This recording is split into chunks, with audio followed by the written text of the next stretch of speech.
Exerstride Method Nordic Walking is an easy-to-learn yet highly effective total body exercise that combines the simplicity and accessibility of ordinary walking with total body health and fitness benefits, which are very much like those of cross-country or Nordic skiing. Unlike Nordic skiing, exerstriding is very easy to master and can be enjoyed year-round. If you can walk and give someone a hug or a handshake, you can easily learn to exerstride. Exerstrider Total Body Walking is the original form of fitness walking with specially designed poles or Nordic walking. Hi, I'm Tom Rutlin, and that's me in the white hat, and that's my wife Wendy with me. We've been enjoying the total body health building benefits of Exerstride Method Total Body Walking together since 1985. And I've been teaching people of all ages, abilities, and health and fitness goals my simple, fun, and highly effective total body walking technique since 1988. No matter what your age or present state of fitness, this brief instructional video is designed to teach you all you'll need to know to get on a simple, fun, no-pain path to looking, feeling, and functioning better and living a longer, more active life.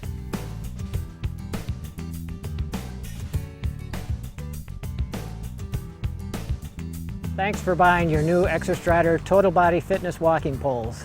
Before we begin the instructional phase of this DVD, I want to make sure that you see and understand the design of the features of the poles. All of the features that we're going to point out right now are shared by all the different models of the poles. The first one I want to show you is the strapless ergonomic grip. The poles have an indicator on the top, a little L and an R, right and left. By ergonomic, I mean that they fit into your hand and become like part of your body. You've got this flare on the bottom, on the outside of the bottom of the grip, which when you grasp the grip and you apply force to the pole as you're walking, you can put as much force on that as you want. You don't even have to close your hand, and you can see you can apply as much force as you want. We've got a flare that goes all the way around the top of the grip that allows you just to close your hand loosely, and with a little thumb and forefinger pressure, maintain complete control of the grip. Then you've got this flare on the back of the grip. You can see how it fits right into this natural arch of the closed hand. And as you apply force to the poles, it holds that arch up and keeps your wrist in what's called a neutral position, which means that you won't stress your wrist as you're using the pole. So those are some of the ergonomic and comfort features of the strapless grip. And I've got another accessory that makes them even more comfortable in warm weather. It's called a grip sock, and I'll show you how it is installed and explain the purpose of it. What I'm going to do is just put my thumbs into the sock, bring it over the top of the grip, and stretch it down so it just covers the bottom of the grip. And the obvious purpose is to allow your hand to be cool. Some people wear gloves when they use Nordic walking poles. I initially did that, and again, I didn't like the hot hands. So what this does is it actually gives you a softer surface, feels very comfortable in the summer. It'll absorb perspiration. You can remove it and hand wash it, and it'll last a long time. Just a nice little feature that, as simple as it looks, I think you'll find you won't want to be without them if you live in a warm weather climate. The next feature is this little pole clip that comes on the poles, and obviously it holds the poles together for storage. When you're ready to use your poles, if you just pull them apart, it's going to stay on one pole. And the reason it stays on one pole is it's got this asymmetrical design, so one will pull away and the other it will stay on. So leave it on the one that it stays on and rotate it around underneath the flare. And it's going to be out of the way, and it'll be there when you're done doing your exerstride. All you have to do at the end is bring it back to the center, slightly offset the flares on the grips, and push them together. And you can hang these on a hook, or you can lean them somewhere against a wall, or put them in your car, and they're stored conveniently together. The next feature that's common to all the poles is the little boot-shaped cushion grip tip. What it does is when it lands, we call it a cushion grip because when it lands, it flexes a little bit, provides a soft cushion landing, and then the full length of the sole makes contact with the ground, and these little scallops on the front of the cushion grip tip actually allow it to flex open. So as you push down on the pole and the angle of the pole changes through the stride cycle, it'll actually maintain complete contact with the ground and maximize your traction. It won't slip like most other Nordic walking pole tips, or paws as they call them in Europe, which usually are curved on the bottom, which means that no matter what angle the pole is at, you're only getting a limited amount of contact with the walking surface. So this maximizes both the cushioning effect of the landing and the grip throughout the entire stride cycle. The cushion grip boot-shaped tip will give you good grip on any paved surface and any stable walking surface. I leave it on as long as I get a good traction, no matter what the surface, whether it's sand or sidewalk. But if you get into a situation where you need additional traction, all of the poles have, after you remove the cushion grip tip, a carbide steel tip on the bottom, which will grip on virtually anything: ice, granite, wet leaves, pine needles, or whatever. Anything where you're not going to get a good grip, you can remove this and get an excellent grip with the carbide steel tip. If you do that, keep your boot-shaped tip handy, and all you need to do to reinstall it is push it on all the way. It's held on by friction. You can pull it off, but it won't fall off otherwise. Over the years, one of the most difficult traction situations we found is on loose gravel. You can obviously use the carbide tip on loose gravel and you'll get good grip, but it makes an awful lot of noise. So we have a new solution. We call it the hiking trekking tip, but actually we should call it the gravel tip because that's where it really shines. It's small enough so that it'll go through the gravel and make contact with the ground beneath the gravel. It's got a small footprint as opposed to the large footprint on the cushion grip tip, and that allows it to go through the gravel and make contact with the ground. So this is probably the best tip for any kind of loose gravel, pea gravel situation. For those of you who live in rural areas and you have to walk on streets or roads with a gravel shoulder, it's got a little traction pattern here on the bottom, which will also help with the traction once it makes its way through the gravel. So if you just want to try something that's a little quieter than the carbide steel tip, try the hiking trekking tip. If you ordered the one-piece special edition poles, they're ready to go right out of the box basically. They come in sizes to fit a range of heights of user. So if you gave us your correct height when you place your order, you should have been supplied with the proper size of poles, and there's no adjustment issue here. We'll show you a little bit later in the video how to make sure that they're the right size for you. So these are pretty much ready to go, and we'll show you the adjustable pole features next.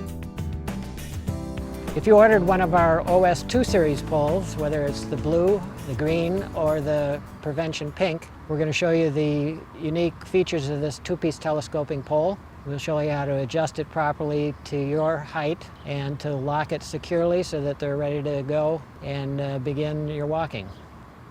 In order to adjust the OS 2 series poles, there is a locking adjustment inside, so you may have to turn them to the left to loosen them up, and then you pull them out. There's a little bit of resistance when you pull them out, but that's important to keep a nice quiet operation of the pole. Now when you pull them out, you'll notice that there are markings on the bottom of the pole. On one side they're in feet and inches. They go from 4'2" to 6'2", and on the back they're in centimeters. And these markings are not the length of the pole, they are the height of the user. So our Easy Fit sizing system, all you need to do is pull this out and find your height, either in feet and inches or in centimeters if you're a metric person. And I'm 5'8", so I find that mark, slide that in so that it's even with the bottom of the upper section. And if you give that a couple turns and tighten that as tight as you're able to do so, it should be adjusted properly to length. And then you can put your weight on that with both hands after you lock it to make sure it's nice and securely locked. After it's locked, The tip is probably not going to be properly aligned, so put it between your feet. Turn the grip clockwise so you don't loosen the locking mechanism. Line the grip up so the tip is pointed in the opposite direction to that which you'll be walking. And the OS2 is ready to walk with once both poles are adjusted. The twist locking system on the OS2 series poles is extremely dependable. But do check it each time you go out just to make sure that they're locked. One of the kids hasn't messed around with the pole and loosened the locking mechanism. There is, however, one circumstance where the locking mechanism can appear to loosen and slip a little bit. That is when we have a seasonal change in temperature where the temperatures go down under 32 degrees. There is air inside the upper shaft, and it contains some moisture, and when the temperature goes down below 32 degrees, that moisture can condense on the inner wall of the upper shaft and result in some sliding, gradual sliding as you're using the poles. If that happens, you're going to need to take them apart, and there shouldn't be any reason to take them apart otherwise, but you can take them apart and take them inside where it's warm and dry and leave them sit in a nice warm dry place until that moisture has an opportunity to evaporate out of the pole. Wipe the green locking mechanism down with a nice clean cloth and reinsert it. Twist it to the righty to tighty. Check it after you go out into the cold and the temperature change again. Just give it another little twist because the pole will have an expansion and contraction when it goes from the indoor temperatures to the outdoor temperatures. But other than that, we have had great results with this very dependable locking system. Now I want to show you the features of the Activator Medisport pole. Now the OS2 series pole has a twist lock mechanism, and the Activator has a different locking mechanism. It telescopes in much the same way, but it's got, instead of a twist lock, there's a series of holes here along the side of the upper shaft with numbers. These numbers in this case are only reference numbers. They don't correspond to any particular height. These poles are often used by physical therapists and other medical therapy specialists, as well as people who have problems with gripping, elderly people with weak grip strength or arthritis, and they find it difficult to twist and lock the poles, so we designed this Activator Medisport model for them. You basically bring it out to the desired length, and a little button pops through the desired hole, and once that button pops through the desired hole, it's securely locked, so you're not depending on somebody's ability to twist and the strength that they have. As long as you can see and hear this little button pop through the hole, you know it's securely locked. We call this a Medisport edition because it's used in a lot of therapeutic applications, and it's a very popular pole among older users who have balance issues. Now all of the poles come with a boot-shaped cushion tip. That can be removed and replaced for people who have balance challenges with what we call the bell-shaped balance tip. It's a bigger, heavier tip, creates a much better platform and a lot more confident feel for the platform for people who have balance issues. So the bell-shaped balance tip is an accessory that needs to be purchased separately. It can also be installed on any of the other models for the same reason. For those of you who are really adventurous and might want to be using your poles on mountain trails, crossing stream beds, snowshoeing, skiing, using the poles in all seasons in some more extreme conditions, we have the all-season, all-terrain accessory kit, which consists of a small pair of trekking baskets and a large pair of baskets which can be used for skiing, snowshoeing, or for walking on very soft sand. In order to install either the trekking basket or the snow or sand basket, all you need to do is remove the rubber tip, and you want the concave side up when you finish, so turn it over, push it down on the plastic ferrule. There's some little threads on the ferrule, which when you get to there it stops. You have to push and turn it until it goes past the threads, and once it goes past the threads it clicks in right up tight to this top of the the plastic ferrule, and it's installed. Ready to go, it won't come off inadvertently. When you do want it to come off, you need to pull down and twist to get it past those same threads on the ferrule. Once you get it past, it comes right off.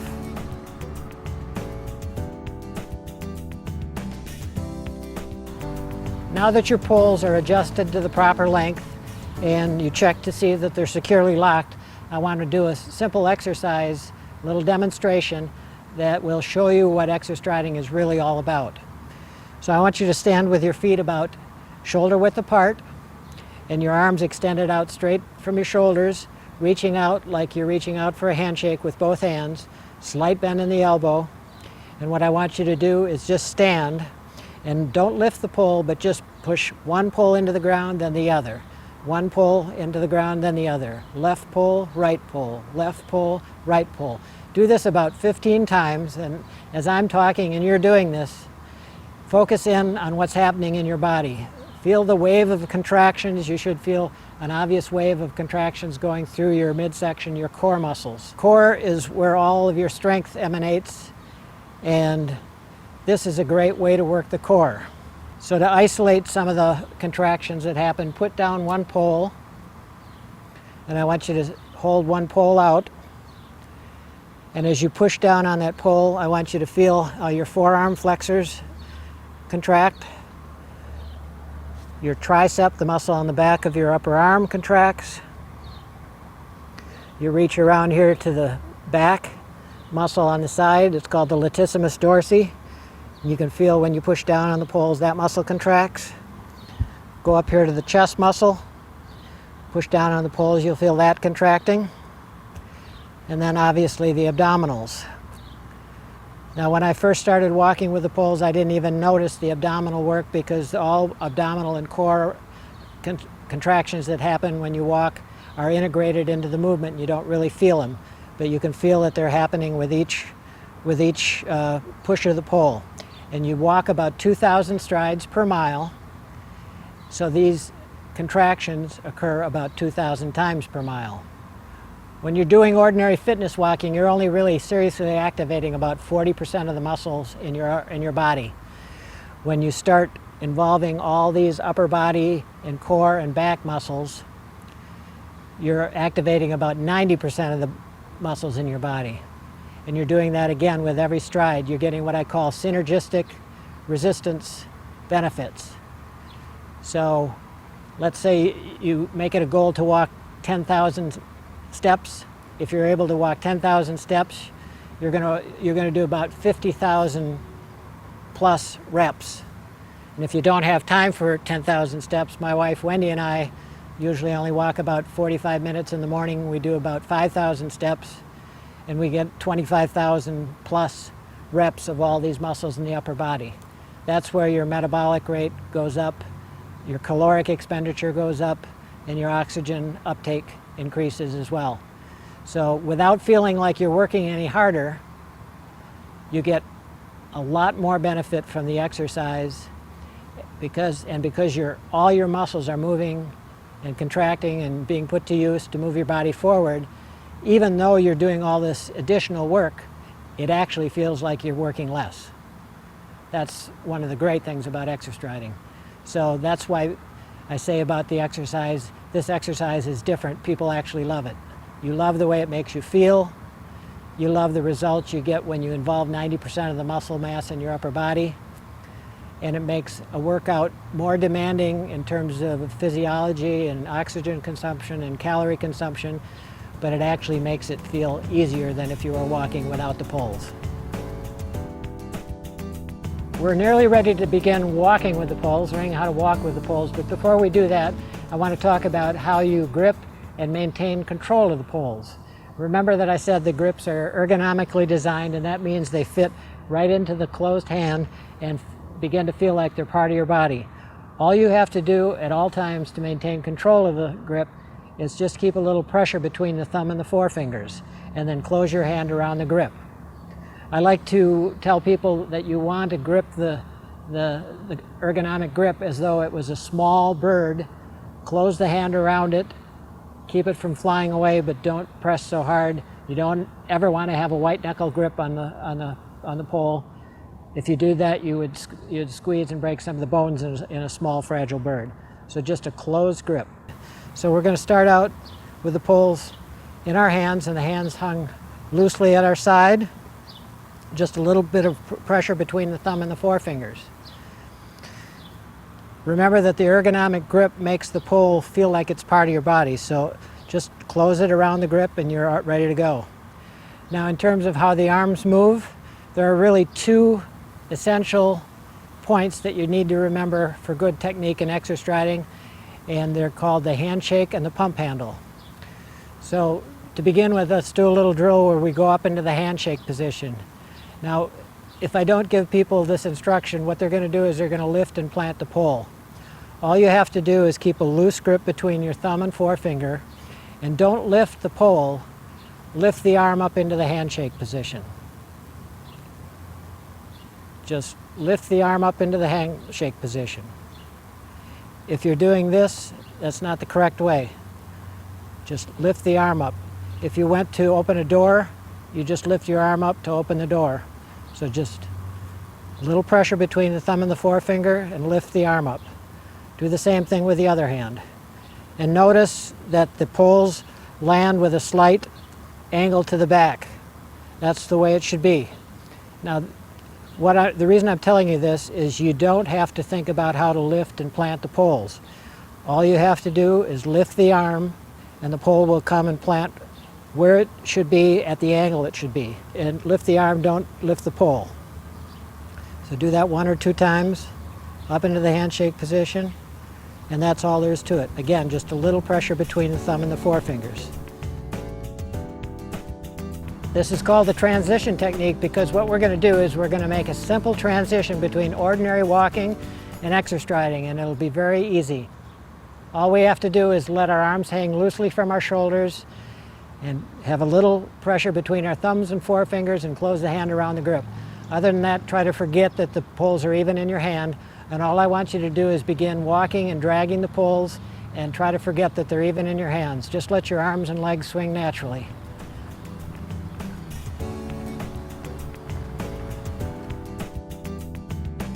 When you're ready to make the transition, all we do is we begin the same way with our hands hanging loosely at our side, start walking and dragging the poles, then you'll gradually start lifting the arm out further with each stride until you get into that handshake position, and you'll feel the resistance of the pole against your push. So you have to just watch what I do and make the similar transition. Just walk normally, bring the poles out further with each stride, and that's how fast the transition occurs. It's that natural. Now, many of you may have successfully made the transition and really have learned most of what you need to do exerstriding. It's just that simple. But if you had problems after you got the poles reaching out in front of your body, your arms and legs started to feel like they weren't in coordination, I've got a second technique that we can use that helps bring the arms and legs in coordination. It's called the kickstart technique. Start with your arms hanging at your side, and then step out with one leg, doesn't matter which one, a natural stride length. Bring the opposite arm up into the handshake position. Leave the other arm hanging down loosely at your side, and I call it the kickstart position or technique because you're going to lean back and give a little kickstart on your walking off that back leg. So just lean back and start walking. And the arms start out in a coordinated movement with the legs. Now, if you haven't gotten it from the transition technique and you haven't gotten it from the kickstart technique, there's one more technique that really helps most people finally get in the rhythm of it, and it's called, appropriately enough, the march technique. To begin the march technique, we're going to go in the same position as we do with the kickstart, with one leg forward, the opposite arm up, the one on the other side hanging loosely at your side. And when I kick off, I'm going to begin with a march rhythm so that as each pole and foot lands, it's on the beat. So it looks like this. bum bum ba-dum bum bum bum bum ba-da-dum ba-da-dum ba-dum bum bum bum bum bum bum.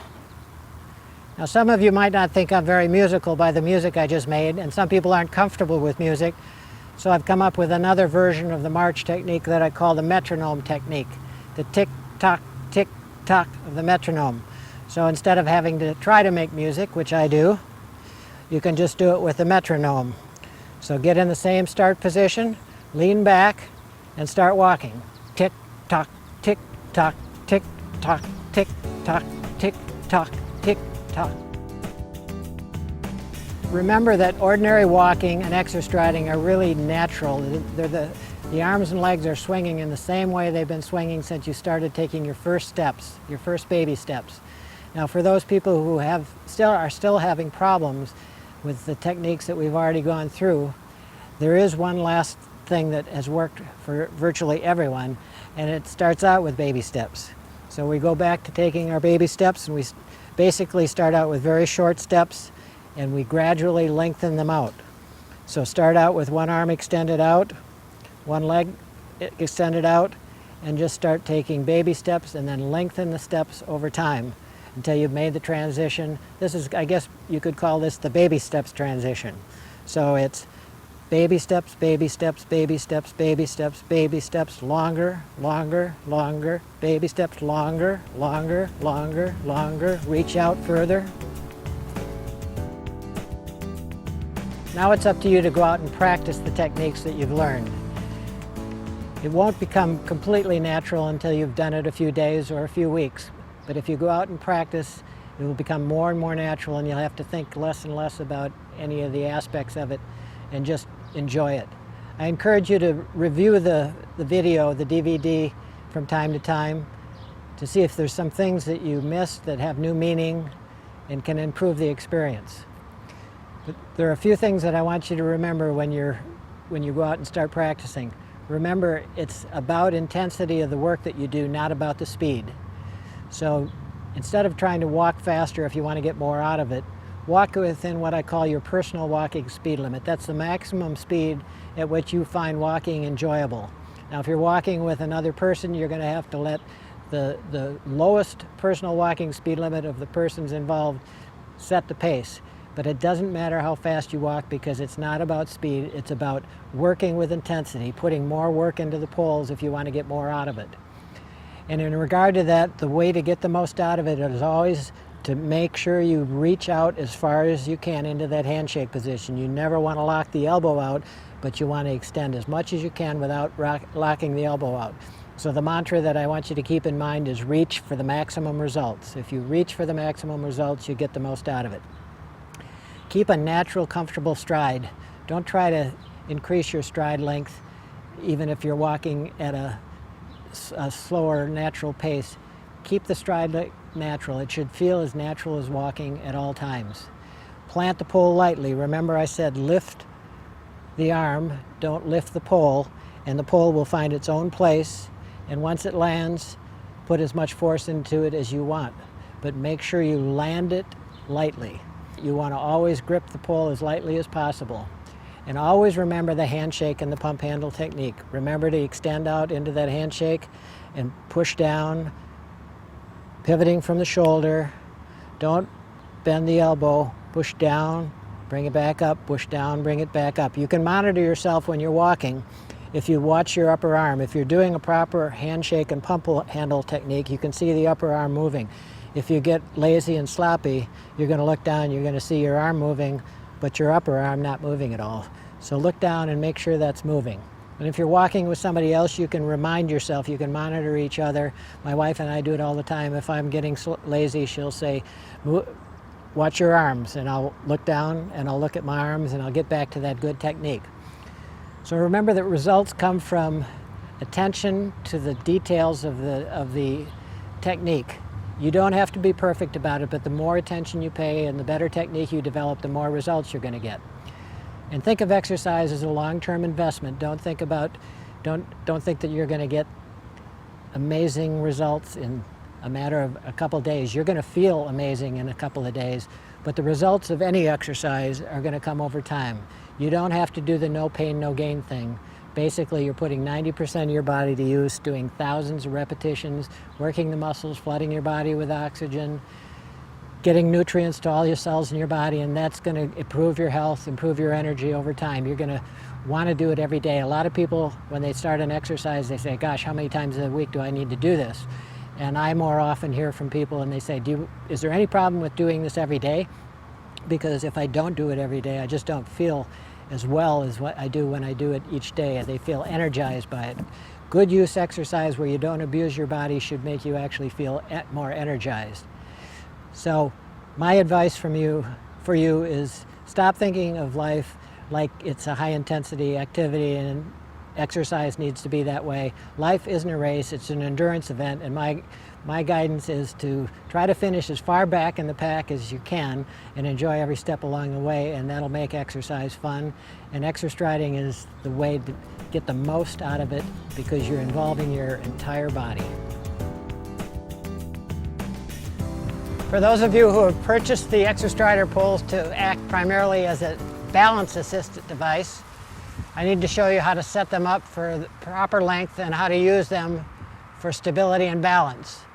Whether you bought the Activator Medisport or one of the OS2 poles, either one can work for improving balance. So let me first of all show you how to set them up. With the Activator, you need to pull the lower shaft out, and you'll find that there's a silver stop mark. Just pull it out to that point, and all of the poles come with the boot-shaped tip. If you're using the poles as a balance aid, you're going to want to remove the boot-shaped tip. All you need to do is rock it and pull it off and replace it with the bell-shaped balance tip. To get that on, you just put it on the bottom, put a little pressure on it, and it goes right in. Once you get the pole pulled out to the stop mark, I want you to hold your arm at a 90-degree angle with the upper arm hanging straight down and the forearm parallel to the ground. First, you'll need to grab the pole and push it down until the arm is parallel with the ground. That's the length that you'll want to use to maximize the stability when you're walking. Once you get it to that length, you turn the lower shaft until the little silver line on the bottom aligns with the silver line between the numbers on the top shaft, and then you just move it up or down just a little bit until it comes to the nearest hole and pops through. So 90 degrees straight down to the ground, as opposed to the fitness walking where you're 90 degrees and it's at your heel.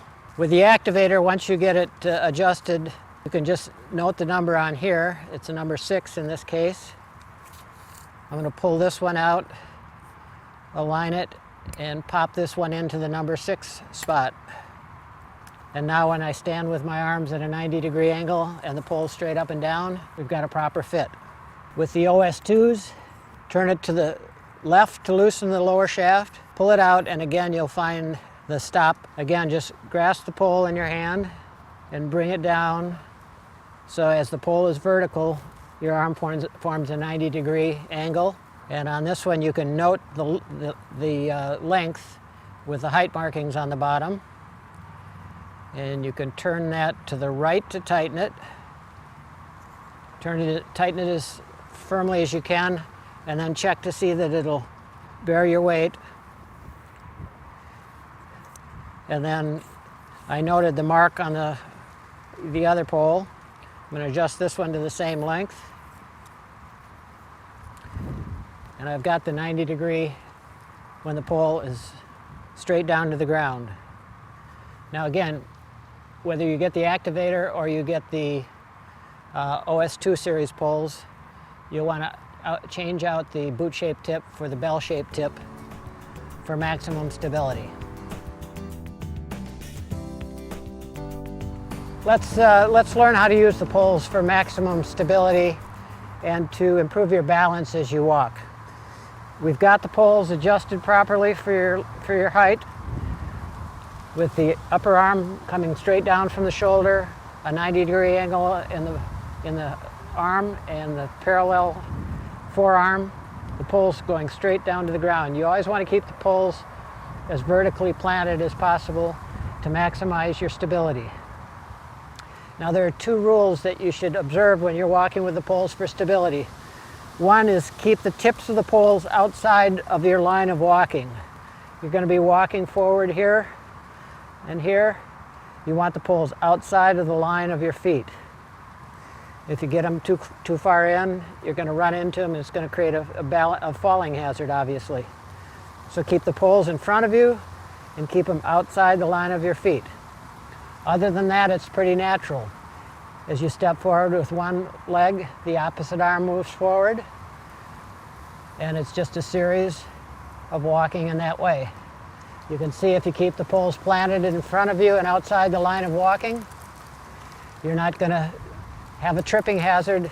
You've always got more points of contact that are going to improve your balance, your stability, and your confidence. Now, if as your balance and stability and confidence gets greater, you want to get some more exercise effect from it, you can extend your arms out and plant the poles at a bit of an angle, still keep them out in front of your body and keep them out of the line of walking, but extending your arms is going to give you a little more exercise effect. Immediately when you start using the poles, you're going to probably improve your posture, improve your stride gait pattern, and definitely improve your confidence. So when you're turning around, keep the poles on the ground as much as possible. And again, keep them outside your line of walking and planted vertically, always in front of you. Outside of your line of walking, planted vertically, and always in front of you. Try to keep your head up. Some of you may have trouble getting in and out of a chair, and the poles can be used as an assist device to get into and out of a chair. So again, I backed up to my chair here. Make sure your back of your feet can feel that it's there. Again, keep the poles outside of the line of your feet walking, and keep them pretty vertically at this point. But then before you go for the seat, I want you to extend the arms out, and as you do that, you'll start to feel your core muscles and engage, and it'll help you sit down in the chair. Then to get out of the chair, again, you don't want to bend your arms because then you're using all the small muscles in your arm. You want to extend the arms, and my friend likes to say, scoot your boot. Bring it right up to the edge of the chair. Again, the pole's just a little bit in front of your body, and as you lean forward, you'll feel your large back muscles and your core muscles engage, and you stand. To sit, it's just a reversal. Now, I recommend for people who have trouble getting in and out of a chair, a lot of it has to do with weak quadriceps, and people tend to use their arms to press out of a chair. The quadriceps are much larger muscles, so if you give those some workout over time, you'll find that you probably can get in and out of a chair even without the assist of the poles. But one exercise you can do is just scoot it up to the edge, lean forward, engage those back, arm, shoulder, and chest muscles, and stand up. Once you're up, you're off and walking. Or you can do this as an exercise. Do a series of 2 or 3 of these, or 3 or 4, or 4 or 5 if you can work up to that. Again, extend your arms out. You feel the core muscles engage, and you sit down. Get up, scoot it forward, lean forward, feel those large muscles engage, get up.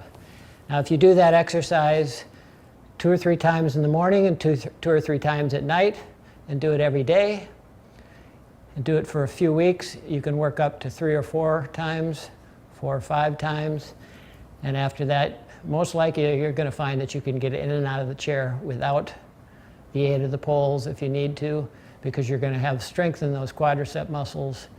And as you're doing the exercise to get to that point, you're strengthening your core, arm, shoulder, back, and chest muscles.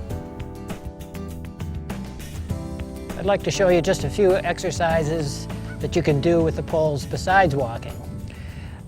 When I walk, And when you walk at a comfortable pace, you're very likely not going to get your heart rate elevated to a really high level. And as far as I'm concerned, that's fine. You can get all the fitness you need to build for functional fitness just by walking and letting your heart go to whatever pace it goes with the intensity that you choose. But there are some benefits to getting your heart rate up. And one great thing to do is after you walk, you can do a version of jump roping without the rope and with the poles that I call pole jumping. And you can turn it into a total body exercise. Basically, you put the poles out in front of you, and instead of gripping them normally, you put your hands on top of the poles.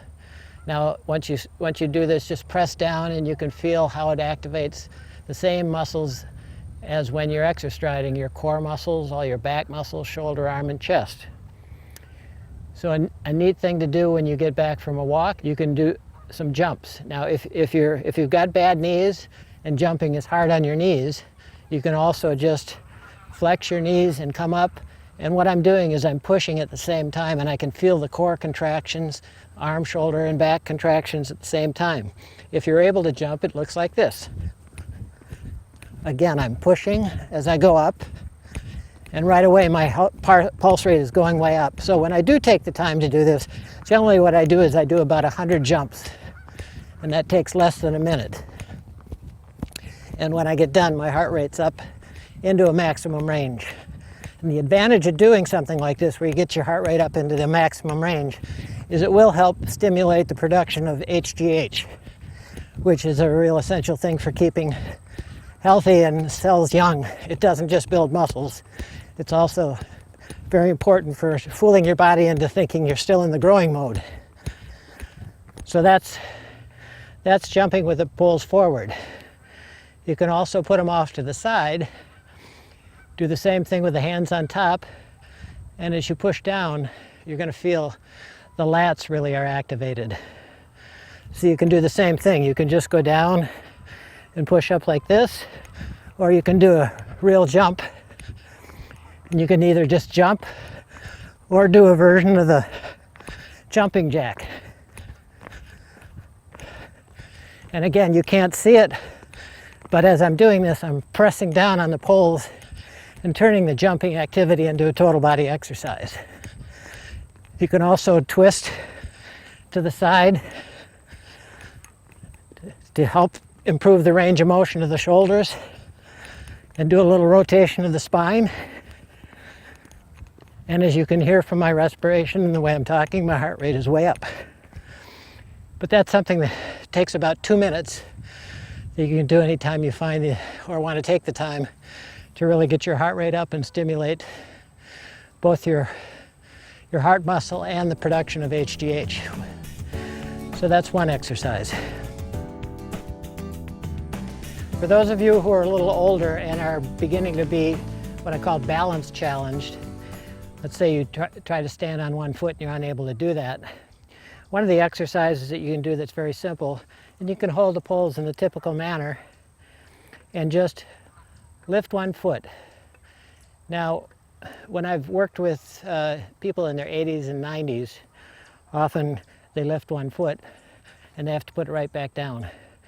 But by extending your arms out, as soon as you lift that foot, you'll feel that your arms start to activate, your core starts to activate to help you in this three-point stance keep a balance. And if you do that on each leg with some frequency, you'll be able to improve your balance. And once you get your confidence up, what you can do is just lift the poles slightly and see how it goes. You can always put them back down if you need that three-point stance, and do that on both sides. And then your goal eventually is, of course, to be able to stand without the poles, get that confidence back. And you can do that really at any age with practice.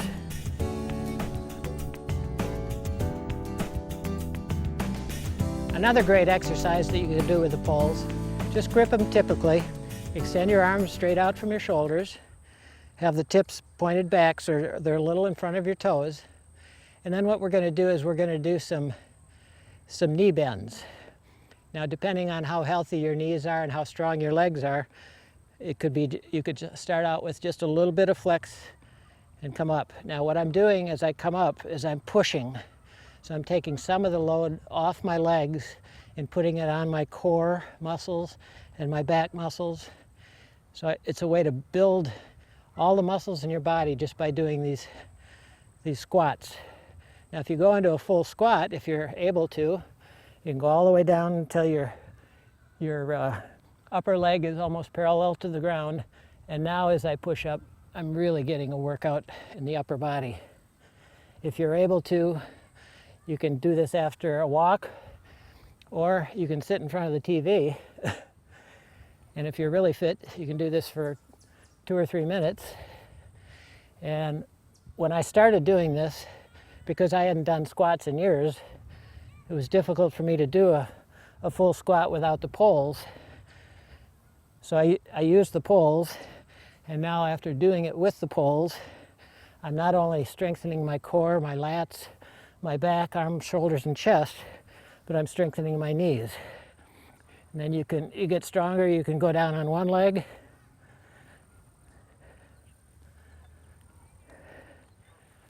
and then the other. And again, I'm always keeping my arms extended, so I work the core. So from the side, it looks like this. A little bit of a knee bend can look like this, but you'll notice my arms stay extended. That's what really kicks in the core. Or I can go down into a full squat, push up, push up, push up, and I guarantee when you try this, you're going to see it's an incredible full body workout to do a squat. If you think you're really fit, try 50 or so of these. Or you can set your own record and email me with your number. Again, you can do it one-legged.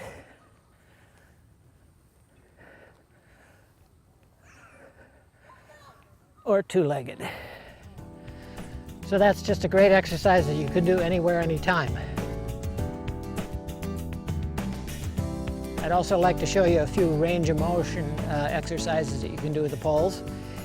Start out by just moving the little clip that holds the poles together down to about the middle of one pole, and then fasten the other one.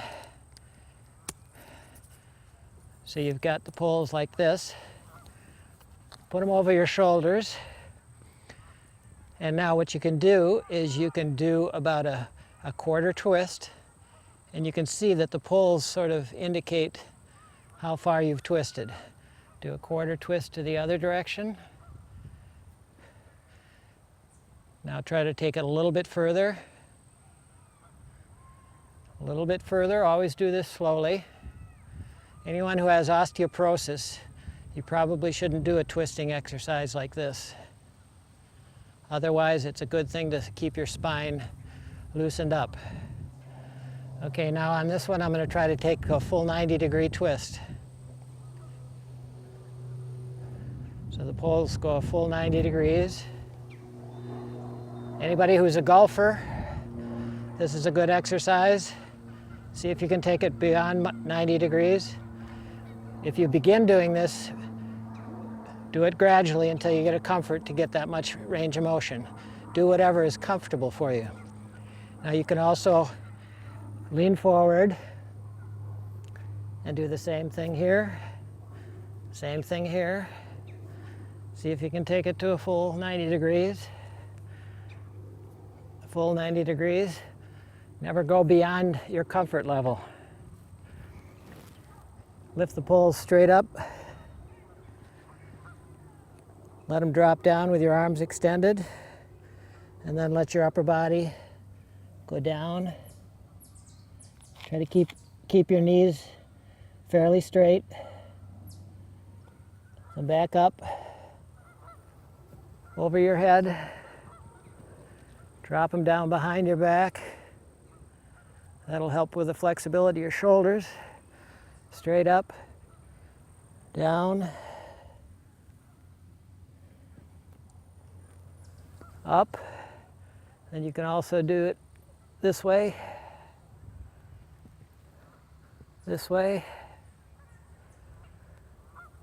over to the side,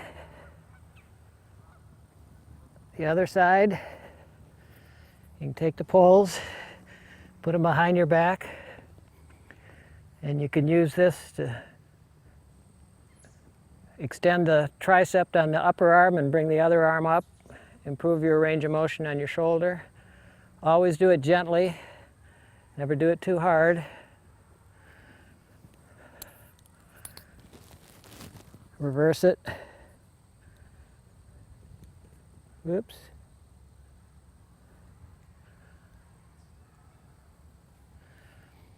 So there are probably a lot of other things that you can do with them that you creative folks out there can let me know about.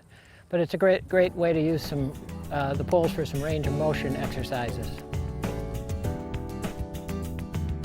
There are a lot of experts who say that you should stretch before you exercise. The conventional wisdom now currently is that it's not really that necessary to stretch before you exercise, but it could be useful to do just a few little warm-ups.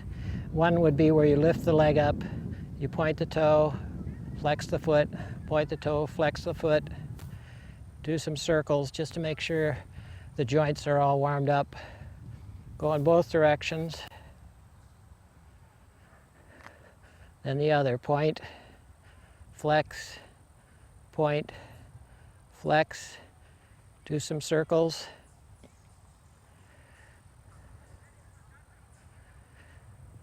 You can do the same thing to warm up your shoulders. Just let your arms swing a little bit. But really it doesn't require that much warm-up. When you start to walk with the poles, just go gently, start out at a nice, natural, comfortable pace, and let your body warm up naturally. When you get back from an exercise, you might want to do a little bit of stretching if that's something that you like to do. A couple stretches that you can do are for the back of the calf. You can use the poles to give you a little support in front. I've got my hands on the top again, keeping my heel on the ground, and then bend that front knee a little bit until you feel just a little bit of tension in the calf. Never want to do it too much, and you don't want to be bouncing up and down. That's not a good thing to do. Just a nice slow move forward with the knee to stretch the calf. Same thing here with the other one. You use your lats a lot when you're exerstriding. So one way to give them a little bit of a stretch, just hold the poles out to the side and come down into a squat.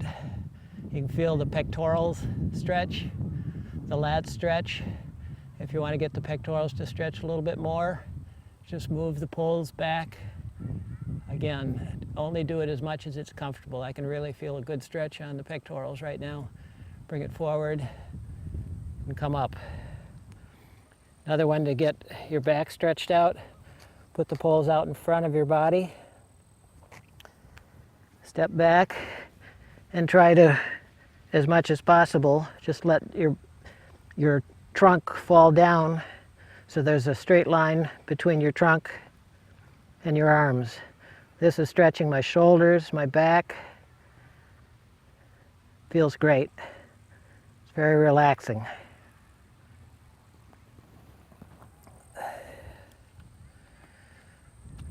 So there are some other stretches that are shown in the manual. You can check out the diagrams of those.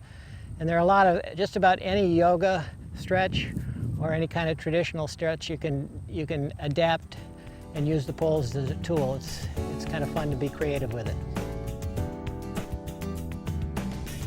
Here's another exercise that's good for maintaining the dexterity and freedom of motion of your fingers. If you've got any arthritis creeping in, or in order to prevent that from happening, you can just take a pole in each hand and dial it up with your fingers, bring it back down, take it back up. It's really quite a miracle what our fingers are able to do. This looks simple, but when you try it, you'll see it's a real exercise. Bring it back down. Don't let them just fall through your hands. and then take it back up. There's a workout for your hands. Do that every day. Maybe you'll avoid arthritis. And for those of you who do have arthritis, the best thing that you can do is to use your body, even the arthritic joints. So if it's possible for you to do even a little of this, if you can't do it when the poles are held up, hold them down horizontal at your side and do it that way. That's a little easier. Now you should be ready to go out there and begin to experience a synergistic total body exercise that bursts the no pain, no gain myth. For more than 2 decades, I've been helping people change the way they walk as well as the way they think about exercise. No matter what you've heard from any no pain, no gain fitness guru, the word exercise simply means put to use. Exerstriding is the simplest, most effective way to simultaneously exercise that's put to good use nearly all of the body's major muscles as you stride. You'll soon discover that you'll never have to sweat profusely, pant breathlessly, or endure the pain and possible injuries that can result from high-intensity, no pain, no gain exercise prescriptions in order to get fit for living life to the fullest and stay fit for life. All you need to do is regularly put your entire body to good use as you do the exercise your body loves best, walk. No going to the gym to do weight training or use boring exercise machines in order to build core fitness and strengthen your back, arms, shoulders, and chest. Because this simple version of walking does it all. It's transformed my life and the lives of countless people of all ages and abilities since I began sharing it with others back in 1988. Whether you've been physically active for years or you're just making your first efforts to take charge and live a healthier, more active life, I know Exerstriding will help you very quickly begin to look, feel, and function better than you ever thought possible, as well as allow you to enjoy every stride along your new pathway to more complete and vibrant health.